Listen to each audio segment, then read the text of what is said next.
Friends, welcome to the UPSC analyser. तो आज हम 18 सितंबर का इंडियन एक्सप्रेस डिस्कस करेंगे। यहाँ पर फर्स्ट न्यूज़ है PM on Kabul, questions on acceptability, think together on recognition. तो यहाँ पर शंघाई कोऑपरेशन ऑर्गेनाइजेशन की समिट चल रही थी।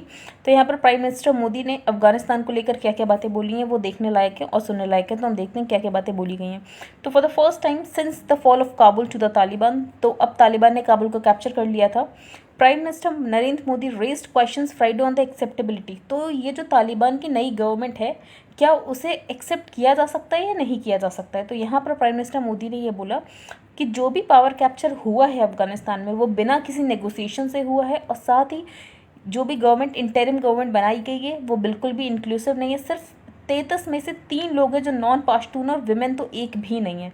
तो in his intervention at the Shanghai Cooperation Organisation summit in Tajikistan capital Dushanbe, तो तजाकिस्तान की कैपिटल दुशानबे, वहाँ पर एससीओ की समिट हो रही है। तो यहाँ पर प्राइम मिनिस्टर मोदी ने इंटरनेशनल कम्युनिटी को बोला है कि ये डिसीजन वो बहुत सोच समझ के लें इंटरनेशनल कम्युनिटी, कि अफगानिस्तान में जो तालिबान की गवर्नमेंट है उसे रिकॉग्नाइज करना है या नहीं करना है। तो जो न्यू डिस्पेंसेशन है, तो यहाँ पर उन्होंने तालिबान का डायरेक्टली तालिबान लेकर नहीं रेफर किया, न्यू डिस्पेंसेशन बोला तालिबान को, कि जो न्यू डिस्पेंसेशन है उसकी रिकॉग्निशन की जानी चाहिए या नहीं की जानी चाहिए। तो इंटरनेशनल कम्युनिटी को ये काफ़ी थॉटफुल मैनर में सोचना पड़ेगा। The prime minister who did not name the Taliban in speech, तो उन्होंने तालिबान का नाम नहीं लिया, न्यू डिस्पेंसेशन के नाम से ही उसको रेफर किया है। उन्होंने बोला कि जो इनस्टेबिलिटी और फंडामेंटलिज्म कंटिन्यू रहेगा अफगानिस्तान में, और इसकी वजह से टेररिस्ट और extremist ideologies all over the world फैलेंगी, and this he said will encourage extremist group to seek power through violence. अब यहाँ पर तालिबान ने जैसे पावर गेन कर ली वायलेंस के थ्रू, और अगर उसे इंटरनेशनल रिकॉग्निशन और लेजिटिमेसी भी मिल जाती है तो दूसरे ग्रुप्स को भी यही लगेगा कि अगर हम वायलेंस के थ्रू कैप्चर कर लेंगे उसके बाद भी हमें इंटरनेशनल कम्युनिटी रिकॉग्नाइज कर ही लेगी। तो यहाँ से जो दूसरे ग्रुप्स हैं उनको एक मोरल बूस्ट मिल जाएगा कि वो भी वायलेंस के थ्रू पावर कैप्चर कर लें। आगे चलते हैं हम। तो underlining that all SCO countries, तो जो भी एससीओ के कंट्रीज हैं वो सारे ही विक्टिम्स रहे हैं टेररिज्म के।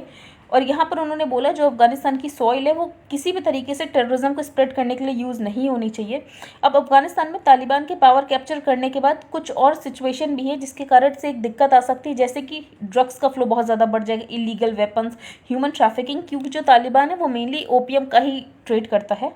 अब Afghanistan he said a large amount of advanced weapons, तो यहाँ पर यूएस को रेफर नहीं किया गया, बस ये बोला गया कि काफ़ी एडवांस्ड वेपन्स जो हैं वो अफगानिस्तान में रह गए। तो एक्चुअली ये यूएस ही है जो वहाँ पर छोड़ कर गया था, और ये भी तालिबान के हाथ लग गए। तो इसकी वजह से जो रिस्क है इनस्टेबिलिटी का वो पूरे एंटायर रीजन के लिए हो गया है। तो first issue is that the change of power जो अफगानिस्तान में हुआ है वो इंक्लूसिव नहीं है, और जो भी पावर कैप्चर किया है तालिबान ने वो बिना किसी नेगोशिएशन के किया है। तो यहाँ पर बहुत बड़ा क्वेश्चन राइज होता है कि इंटरनेशनल कम्युनिटी जो तालिबान को इसको रिकॉग्नाइज कर सकती है। अब रिप्रेजेंटेशन अफगान सोसाइटी में सबका होना चाहिए था लेकिन नहीं हुआ, सिर्फ 33 में से 3 ही लोग हैं जो नॉन पाश्तून है। Second, if instability and fundamentalism continue in Afghanistan, अगर तालिबान के आने के बाद इंस्टेबिलिटी और फंडामेंटलिज्म कंटिन्यू रहेगा तो इसकी वजह से क्या होगा, जो टेररिस्ट और एक्सट्रीमिस्ट आइडियोलॉजीज है वो all over the world spread हो जाएंगी, और जो बाकी एक्सट्रीमिस्ट ग्रुप है उनको भी एक तरीके का मोरल बूस्ट मिलेगा, पावर बूस्ट मिलेगा कि हम भी ऐसे वॉयलेंस के थ्रू पावर कैप्चर कर सकते हैं। So together we must ensure, तो यहाँ पर प्राइम मिनिस्टर मोदी ने एससीओ के मेंबर्स को बोला कि हमें इंश्योर करना चाहिए जो अफगानिस्तान की सॉइल है वो किसी भी तरीके से टेररिज्म को प्रमोट ना करे। These norms should be based on the principle of zero tolerance towards terrorism, तो हमें टेररिज्म के प्रति जीरो टॉलरेंस रखनी चाहिए। यहाँ पर एक कोड ऑफ कंडक्ट होना चाहिए ताकि जो क्रॉस बॉर्डर टेररिज्म है उसे बिल्कुल पूरी तरीके से ख़त्म किया जा सके। इसके अलावा जो एससीओ उसका एक स्ट्रक्चर भी है, rats regional anti terrorist structure, तो ये मैकेनिज्म जो है ये एससीओ का ही है। चौथा कंसर्न यहाँ पर प्राइम मिनिस्टर मोदी ने रेस किया जो ह्यूमैनिटेरियन सिचुएशन अफगानिस्तान में राइज हुई है, और इंडिया अफगानिस्तान को हेल्प करने के लिए हर सिचुएशन में तैयार है। तो कोई भी ग्लोबल इनिशिएटिव होगा अफगान के लोगों को हेल्प करने के लिए तो इंडिया रेडी है हेल्प करने के लिए। द दुशानबे डिक्लेरेशन, तो एससीओ समिट में एक दुशानबे डिक्लेरेशन भी हुआ जिसमें सारे countries including India, Pakistan and China एक साइन किया है ये डिक्लेरेशन, जिसमें ये बोला गया जो एससीओ मेंबर्स है वो सपोर्ट करेंगे अफगानिस्तान को as an independent, neutral, united, democratic and peaceful state जो कि फ्री हो from terrorism, war and drugs. तो आई होप आपको एससीओ समिट में क्या क्या बातें बोली गई हैं समझ आ गया हो कि एससीओ समिट में प्राइम मिनिस्टर मोदी ने ये बोला कि जो इंटरनेशनल कम्युनिटी वो रिकॉग्नाइज करने से पहले सोचे, क्योंकि पावर जो कैप्चर हुई है वो वॉयलेंस के थ्रू हुई है, कोई भी नेगोशिएशन नहीं हुआ है, साथ ही इंक्लूसिव नहीं है। अब इससे जो बाकी दूसरे एक्सट्रीमिस्ट ग्रुप है उनका मोरल बूस्ट हो जाएगा कि हम भी ऐसे पावर कैप्चर कर सकते हैं और हमको भी इंटरनेशनल रिकॉग्निशन मिल जाएगी अगर तालिबान को रिकॉग्नाइज कर लिया गया। और एक दुशानबे डिक्लेरेशन साइन हो, जो दुशानबे वो तजाकिस्तान की कैपिटल है। अब आगे चलते हैं। Jaishankar disagrees with CDS, India does not believe in clash of civilisation. तो कुछ टाइम पहले, कल या परसों शायद, मैंने आपको न्यूज़पेपर में पढ़ाया भी था, जो CDS हैं उन्होंने ये बात बोली थी कि क्लैश ऑफ सिविलाइजेशन हो रहा है। तो पहले उनकी बात देख लेते हैं उन्होंने क्या बोला। तो यहाँ पर CDS ने ये बात बोली थी, we are seeing some kind of a joint manship between the sinic and Islamic civilisation. तो यहाँ पर जो सिनिक है वो चाइनीज सिविलाइजेशन को रेफर किया गया है कि अभी हम देख रहे हैं जो चाइना है वो इस्लामिक सिविलाइजेशन की तरफ जा रहा है। फॉर एग्जाम्पल चाइना जो है वो ईरान के साथ दोस्ती कर रहा है, टर्की की तरफ मूव हो रहा है, अब वो अफगानिस्तान में भी स्टेप इन करने वाले हैं। तो यहाँ पर कुछ क्लैश ऑफ सिविलाइजेशन देखने को मिल सकता है विज़ वेस्टर्न सिविलाइजेशन। लेकिन इस स्टेटमेंट से जो एक्सटर्नल अफेयर्स मिनिस्टर है उन्होंने अपने आप को बिल्कुल दूर करते हुए बोला है कि इंडिया किसी भी क्लैश ऑफ सिविलाइजेशन की थ्योरी में बिलीव नहीं करता है। तो day after chief of defence general Bipin Rawat mentioned the clash of civilization theory to describe China's growing ties with the Islamic world vis-a-vis the West. External Affairs Minister S. Jaishankar sought to distance the government. तो उन्होंने यहाँ पर government की दूरी दिखाई है कि government ऐसी किसी भी क्लैश ऑफ सिविलाइजेशन की थ्योरी को नहीं मानती है। और जो एशिया की सॉलिडारिटी है वो इसी बात पर डिपेंड करती है कि इंडिया और चाइना के रिलेशंस कितने ज़्यादा डीप हैं। तो इंडिया ने कभी भी किसी भी क्लैश ऑफ सिविलाइजेशन थ्योरी को सब्सक्राइब नहीं किया है। अब MEA ने ये बात बोल दी, मैंने आपको बता दिया कि क्लैश ऑफ सिविलाइजेशन को नहीं मानते हैं। उन्होंने ये बोला है जो इंडिया और चाइना वो कोशिश करें कि जो रिलेशनशिप है इंडिया और चाइना की वो बिल्ड हो म्यूचुअल रिस्पेक्ट के द्वारा, और दोनों ही कंट्रीज अपने रिलेशनशिप को किसी भी थर्ड कंट्री के पर्सपेक्टिव से ना देखें। तो बेसिकली इंडिया यहाँ पर वेल्ड रेफरेंस दे रहा था चाइना को, क्योंकि जो चाइना है वो क्या करता है, फॉर एग्जाम्पल पाकिस्तान के थ्रू रिलेशनशिप को देखते, तो ये नहीं करना चाहिए। तो for this it was necessary that China avoid viewing our bilateral relations from the perspective of its relations with the third countries. जब चाइना को ये लगे कि हमारे पाकिस्तान जो है, पाकिस्तान के साथ हमारे अच्छे रिलेशन है तो इंडिया के साथ नहीं हो सकते, तो थर्ड कंट्री के पर्सपेक्टिव से देखना बंद करे। तो एशियन सॉलिडारिटी वो deepen only on the example set by India China relations. तो यहाँ पर ट्विटर पे जयशंकर जी ने ये बात बोली थी, it is also essential that China does not view it's relationship with India through the lens of A third country. जो चाइना वो इंडिया के साथ रिलेशनशिप अपनी थर्ड कंट्री के पर्सपेक्टिव से ना देखे। अब गोगरा एरिया में डिसएंगेजमेंट हो गया, तो यहाँ पर जो इंडिया चाइना की जो बॉर्डर डिस्प्यूट है वो थोड़ा कम होता हुआ नजर आ रहा है। आगे चलते हैं। यहाँ पर GST काउंसिल की मीटिंग हुई तो उसमें क्या क्या डिसीजंस लिए गए हम देखते हैं। तो रेट कट किया गया है बहुत सारी कैंसर और कोविड रिलेटेड मेडिसिन के लिए। साथ ही जो टैक्स पेमेंट की लाइबिलिटी जो इससे पहले रेस्टोरेंट्स के पास होती थी वो अब फूड एग्रीगेटर्स के पास शिफ्ट कर दी, जैसे कि स्विगी जोमेटो जैसे प्लेटफॉर्म्स के पास। ये भी हम डिटेल में पढ़ेंगे इकॉनमी वाले पेज पे, लेकिन अभी आप सिर्फ इतना जान लीजिए, जो टैक्स पेमेंट लाइबिलिटी और कलेक्शन की लाइबिलिटी जो रेस्टोरेंट के पास होती थी वो अब स्विगी जोमेटो जैसे प्लेटफॉर्म्स को ट्रांसफ़र कर दी गई है, और साथ ही काफ़ी ज़्यादा टैक्स रेट कट किए गए हैं। इसके अलावा जो कॉम्पनसेशन सेस लगता है वो कॉम्पनसेशन सेस बेसिकली स्टेट्स को तो 2022 तक ही देना था, लेकिन उसके बाद भी सेंट्रल गवर्नमेंट कॉम्पनसेशन सेस लगाने वाली है, क्योंकि पिछले साल GST की कमाई कम हुई थी और कॉम्पनसेशन सेस में उतना कलेक्ट नहीं हो पाया था कि स्टेट्स को कॉम्पनसेट किया जा सके। इसीलिए सेंटर को लोन लेकर प्रोवाइड करवाना पड़ गया था स्टेट्स को। तो इन लोन की भरपाई करने के लिए जो सेंटर है वो आगे भी कॉम्पनसेशन सेस लगाएगा। तो अब proposal to bring petroleum products, अब ये बात हुई थी कि पेट्रोलियम प्रोडक्ट्स को भी GST के अंदर लाया जाना चाहिए, तो उस बात पर ज़्यादा डिस्कशन नहीं हुआ है और इस बात पर कोई भी डिसीजन नहीं लिया गया है। आगे चलते हैं। अब किस किस मेडिसिन पे टैक्स कट किया गया, तो प्रीवियस काउंसिल मीटिंग में जो कोविड रिलेटेड मेडिसिन थी तो उन पे जो किया गया था, रिलीफ जो दिया गया था वो आगे भी चलता रहेगा, जैसे कि रेमडेसिविर, टोक्लिंजुमैब, एम्फोटेरिसिन बी जो कि ब्लैक फंगस के लिए इंजेक्शन था, तो इन सब पे जो रिलीफ दिया गया था वो आगे भी चलता रहेगा। साथ ही जो मस्कुलर एट्रोपी ड्रग्स हैं जैसे कि जोल्गेन्समा, बिल्टेप्सो, जो बहुत ज़्यादा करोड़, लगभग 16 करोड़ की आती है जोल्गेन्समा, तो इस पर भी जो GST लगाया जाता था वो पूरी तरीके से ख़त्म कर दिया गया। तो इम्पोर्ट पे जो GST लगता था इन मेडिसिन की वो ख़त्म कर दिया गया। इसके अलावा केट्रुडा जो कि ट्रीटमेंट ऑफ कैंसर के लिए यूज़ होती है, इस पर भी टैक्स कट कर दिया गया है, 12% से 5% कर दिया गया है। अब effective January 1 next year the council has decided to make e-commerce operators engage in restaurant service liable for payment of tax. तो अभी जो रेस्टोरेंट ओनर्स टैक्स कलेक्शन करके देते थे गवर्नमेंट को वो बेसिकली अब करेंगे फूड एग्रीगेटर्स। तो this will essentially shift the responsibility of paying the 5% GST। तो एक्चुअली जो कस्टमर उसको तो 5% GST लगेगा ही लगेगा, लेकिन गवर्नमेंट को सबमिट करने की रिस्पॉन्सिबिलिटी एग्रीगेटर्स की है, ना कि रेस्टोरेंट की। आगे चलते हैं हम। The place way the food is delivered, अब इंसान के पास जब किसी कस्टमर के पास फूड डिलीवर होगा तो अब उसकी रिस्पॉन्सिबिलिटी होगी। ये जो टैक्स कलेक्टर जो गिग ग्रुप्स होते हैं स्विगी और अदर्स जैसे कि जोमेटो, अब उनकी रिस्पॉन्सिबिलिटी होती है कि they have to submit the tax to the government.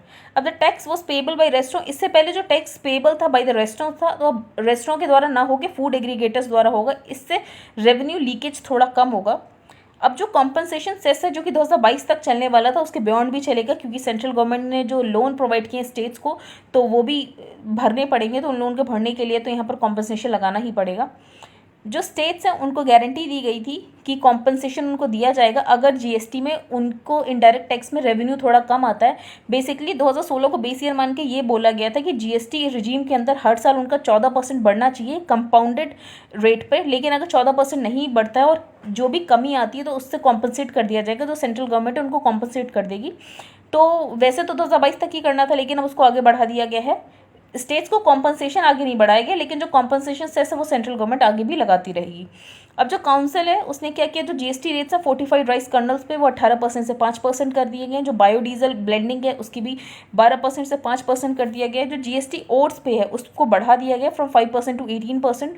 इसके अलावा हर तरीके के पेन को अब 18% रेट पर चार्ज किया जाएगा। जो मिसलेनियस गुड्स हैं जैसे कि paper like cards, catalogues and printed, इसमें जीएसटी इंक्रीज किया गया, लगभग 18% कर दिया गया, इससे पहले 12% होता था।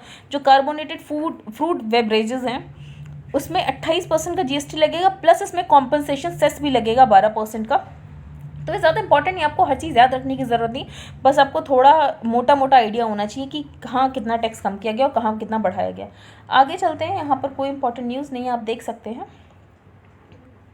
अब हम ये आर्टिकल डिस्कस करेंगे जॉब टू डू। अब इंडिया का अनएम्प्लॉयमेंट रेट अगस्त में 8.3% था और उसके आसपास वाले महीनों में भी लगभग 7%, 9%, 11% इतना रहा है। तो ऑथर ने बोला है 2019 में काफ़ी रेजिस्टेंस के बाद periodic labour force survey release किया गया और उस पीरियोडिक लेबर फोर्स सर्वे के द्वारा ये पता चला था जो इंडिया का अनएम्प्लॉयमेंट रेट था वो 6.1% था, जो कि 45 ईयर हाई था। इससे पहले जो अनएम्प्लॉयमेंट रेट रहता था वो लगभग 3% के करीब रहता था। तो यहाँ पर हम देख रहे हैं कि दुगना हो गया था अनएम्प्लॉयमेंट रेट। आजकल तो जो अनएम्प्लॉयमेंट रेट है वो लगभग 7-8% के करीब रहता है, लेकिन उसके बाद भी जो गवर्नमेंट है वो पॉलिसी मैटर में अनएम्प्लॉयमेंट को कंसिडर ही नहीं कर रही है। तो ऐसा क्यों है, गवर्नमेंट के लिए अनएम्प्लॉयमेंट इतना बड़ा मुद्दा क्यों नहीं है? तो ऑथर ने बोला अगर इन्फ्लेशन और अनएम्प्लॉयमेंट दो चीज़ों के बीच में सोचा जाए तो गवर्नमेंट हमेशा इन्फ्लेशन पे फोकस करती है, ना कि अनएम्प्लॉयमेंट पे। ऐसा क्यों? जो इन्फ्लेशन है वो ज़्यादा पॉपुलेशन को इम्पैक्ट करता है, ऑलमोस्ट सबको इम्पैक्ट करता है एज कम्पेयर टू अनएम्प्लॉयमेंट। तो inflation hurts almost the entire population equally. Importantly जो हाई इन्फ्लेशन रेट है उसकी वजह से जो फाइनेंशियल मार्केट्स हैं वो भी अपसेट हो जाती हैं, इसके अलावा इन्वेस्टर्स नहीं आते। तो जो गवर्नमेंट है वो हमेशा इन्फ्लेशन उसके एजेंडा पर होता, कभी भी अनएम्प्लॉयमेंट नहीं होता है, क्योंकि अनएम्प्लॉयमेंट बहुत कम लोगों को इम्पैक्ट करता है। अब यहाँ पर 7% अनएम्प्लॉयमेंट रेट है, लेकिन अगर के ऊपर लोगों पे फर्क देखो तो सिर्फ 3% लोगों को इम्पैक्ट कर रहा है। Worse still society perceives being unemployed. इसके अलावा अगर लोग अनएम्प्लॉयड होते हैं तो यहाँ पर गलती गवर्नमेंट की नहीं निकाली जाती, यहाँ पर गलती उस इंसान की निकाली जाती है कि वो अनएम्प्लॉयड क्यों। लोगों को लगता है कि जो इंसान है इतना स्मार्ट नहीं है, इतना हार्ड वर्किंग नहीं है, इसीलिए इसे एम्प्लॉयमेंट नहीं मिला। लेकिन अगर महंगाई होती है तो इसका पूरा फोकस गवर्नमेंट पर डाला जाता है कि गवर्नमेंट की पॉलिसी की वजह से महंगाई हो रही है। तो जो इंसान अनएम्प्लॉयड होता है तो कभी भी इसकी जिम्मेदारी गवर्नमेंट पे नहीं डाली जाती। तो worse still society perceives being unemployed as an individual shortcoming. तो कोई अगर बेरोजगार होता है तो सोसाइटी ये मानती है कि इस इंसान के अंदर ही कमी है, ये कोई मैक्रो इकोनॉमिक मलाइज की वजह से नहीं है कि मैक्रो इकोनॉमिक पॉलिसी खराब है इसीलिए ये अनएम्प्लॉयमेंट है, ऐसा नहीं है। इस इंसान के अंदर कमी इसीलिए अनएम्प्लॉयड है। The victim suffers the ignominy not the system. तो ये जो हेट सफ़र करना पड़ता है वो विक्टिम को करना पड़ता है, ना कि सिस्टम को। जो अनएम्प्लॉयड उनको ये देखा जाता है कि इनएडिक्वेटली एजुकेटेड है, ऑकवर्ड है या स्मार्ट नहीं है, इसी की वजह से इसे एम्प्लॉयमेंट नहीं मिला, क्योंकि अगर ये होशियार होता तो इसे जॉब मिल ही जाती अगर ये कोशिश करता।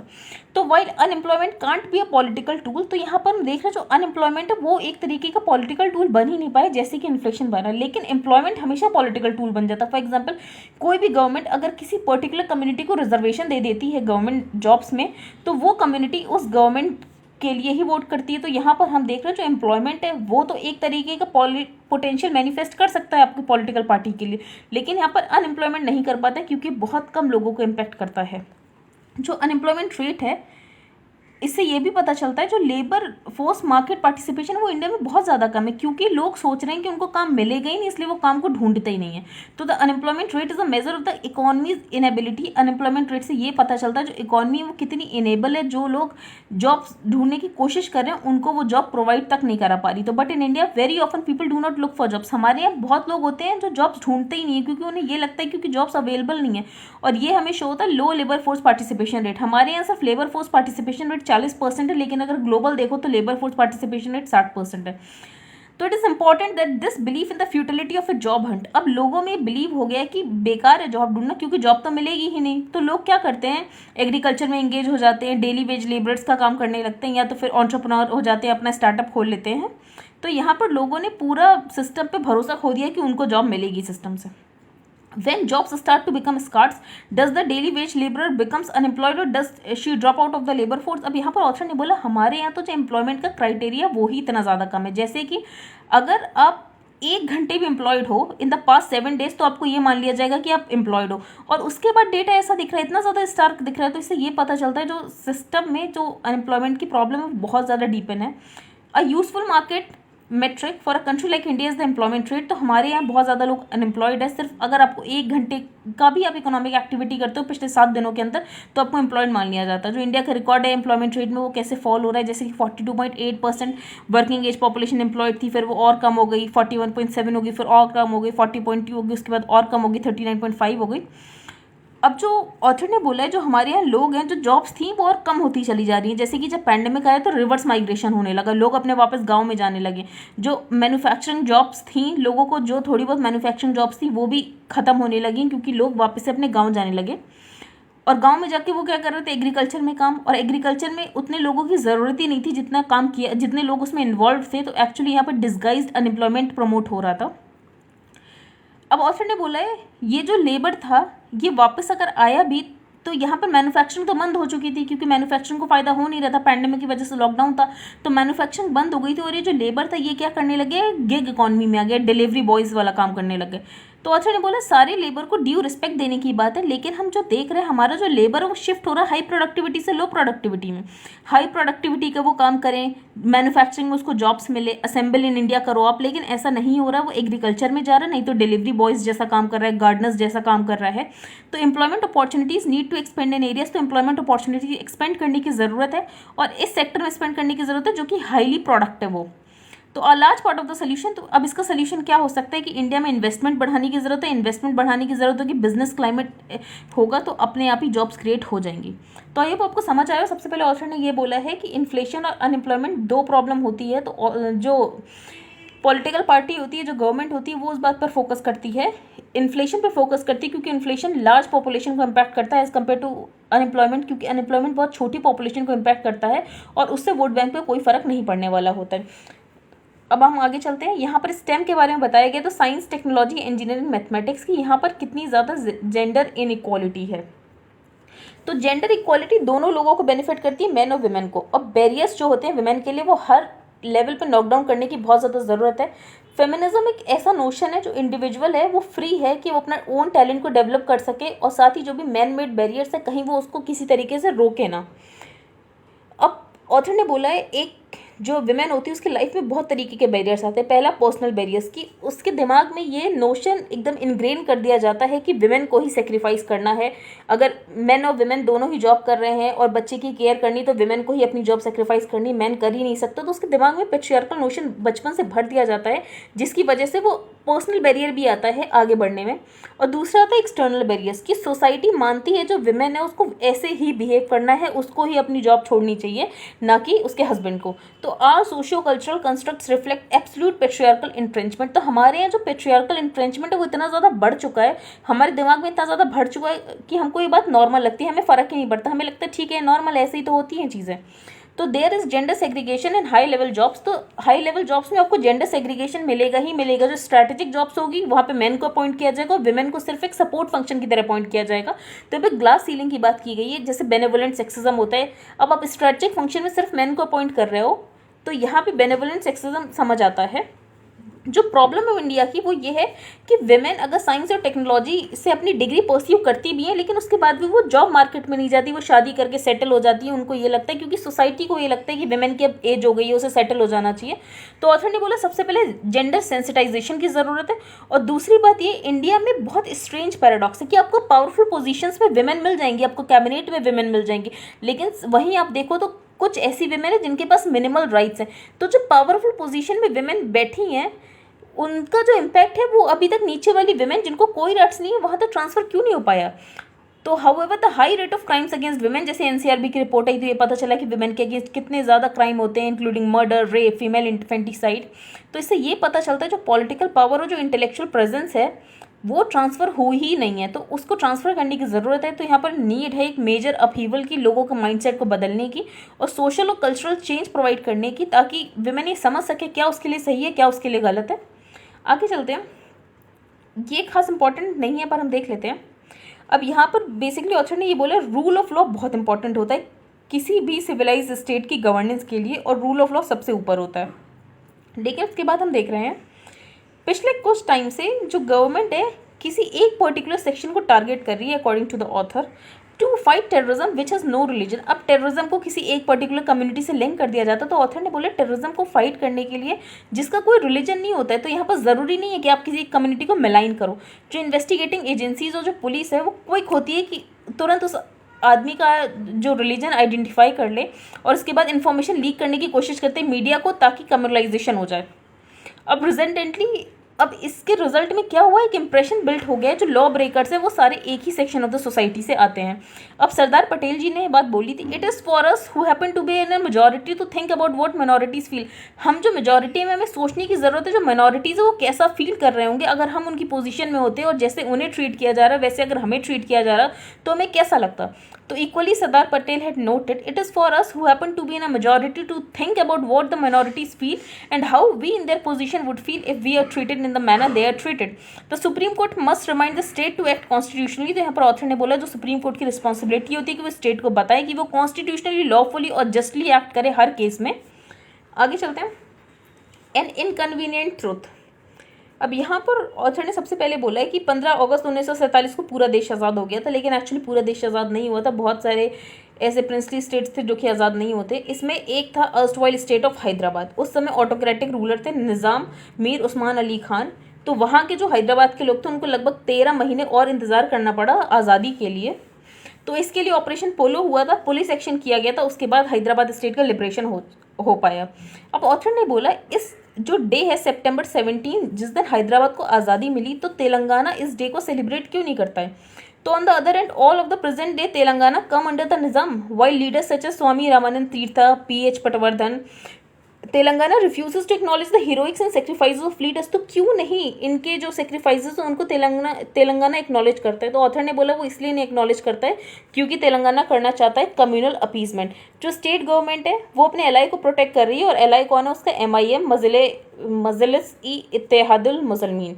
तो इसको वो प्रोटेक्ट कर रहे हैं, इसीलिए वो इसको एक्नॉलेज नहीं करते हैं।